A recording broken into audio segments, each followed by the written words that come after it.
මම නෙත්මිති ශාරා ඉස්කෝලේ පොරමඩුල්ල central science කරේ ඇග්‍රි සයන්ස් රිසල්ට්ස් එක A3යි.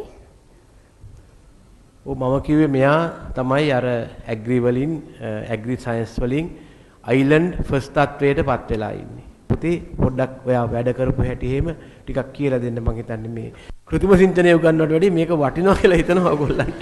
ඒ නිසා මේක අහගන්න. අනික ඇටින්ද?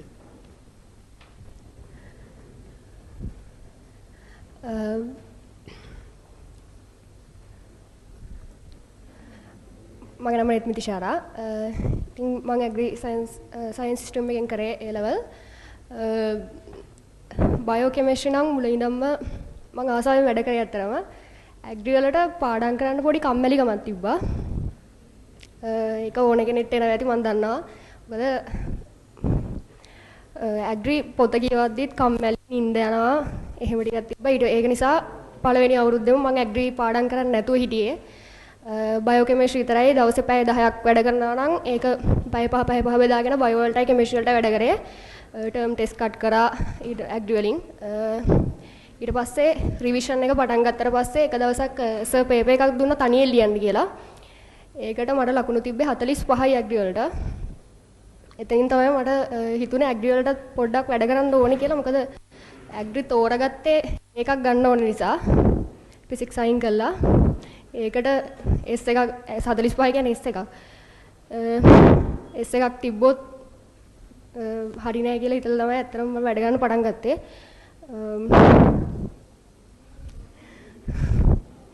ඉතින් ඇග්‍රි මට සර්ගෙන් අහන්නත් හිතුණා පාඩම් කරන්න කොහොමද කියලා. ඒත් ඒ වෙනකොට සර් කියලා තිබ්බේ අපිට පාඩම් කරන්න ඕනේ විදිහ.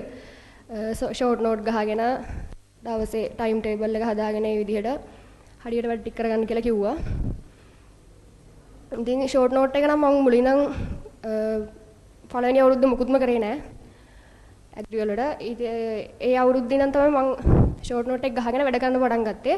ඔය සර් කියලා ඉතින් ඔයාලට ෂෝට් නෝට් ගහ ගන්න ඕනේ විදිහ අර A4 ෂීට් එක හතරට බෙදලා එහෙම මේ ඇත්තට මේකක් හදාගෙන තියනවා නම් හොඳයි. මොකද අන්තිම වෙලාවේදී අන්තිම මාස දෙක තුනේ විතර කොහොමත් ටියුට් පෙළලාගෙන පාඩම් කරන්න බෑ. කාලෙත් මදි කියලා හිතෙනවා. එතකොට අර ෂෝට් නෝට් ටික එළියට ගත්තාම සර් කියනවා වගේ අර මානසික නිදහසක් වගේ එකක් එනවා. ඒක චුට්ටයි කියලා හිතනවා පාඩම් කරන්න තියෙන්නේ. පොයින්ට් අවුට් කරගත්තාම පාඩමේ තියෙන ටික ඒ විදිහට ඉතින් මගේ පාඩම් 19ටම ෂෝට් නෝට් තිබ්බා. ඒ ටිකෙන් තමයි මම පාඩම් කරේ සහ පාස් පේපර් ටික කරගත්තා. ඇග්‍රි වල MCQ වල විවරණ ලිව්වා. ඊට පස්සේ ස්ට්‍රක්චර්ස් ඒකත් තියෙන හිස්තැනේ උත්තර ලිව්වා. එසේ වල පොයින්ට් අවුට් කරගත්තා. එසේ ප්‍රශ්න ලියන විදිහ මම හිතන්නේ කියලා දීලා ඇති. අර අර්ථ දැක්වීමට ලකුණු 10ක් එනවා. ඒක අනිවාර්යයෙන් ලියන්න ඕනේ කියන එක. අර්ථ දැක්වීම ටික හොඳටම පාඩම් කරගන්න. මොකද ඒකට අනිවාර්යයෙන්ම ඕන දෙයක් තමයි අර්ථ දැක්වීම කියන එක. ඉතින් ඇග්‍රි වලට ඒකක් ගන්න ලේසි. ඒකක් B එකක් ගන්න ලේසි. මොකද පාඩම් කරන්න තියෙන්නේ හැමෝටම.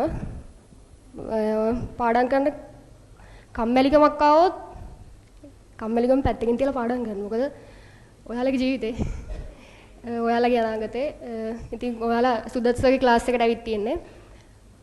මම හිතන්නේ ලංකාවේ ඉන්න ඇග්‍රි වලට හොඳම ගුරුවරයා. වැඩිම අවුරුදු ගාණක් උගන්වන හොඳම අත්දැකීම් තියෙන ගුරුවරයා. සහ ඇග්‍රි පිළිබඳ හොඳම දැනුමක් තියෙන ගුරුවරයා.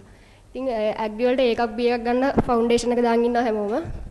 ඒක නිසා ක්ලාස් එකෙන් ඒකක් B එකක් මම A එකක් අරගෙන ක්ලාස් එකෙන් එළියට යන්න මට ඒක තමයි කියන්න තියෙන්නේ. හැමෝටම හොඳ රිසල්ට් එක ගන්න කියලා සුබ පතනවා. Thank you.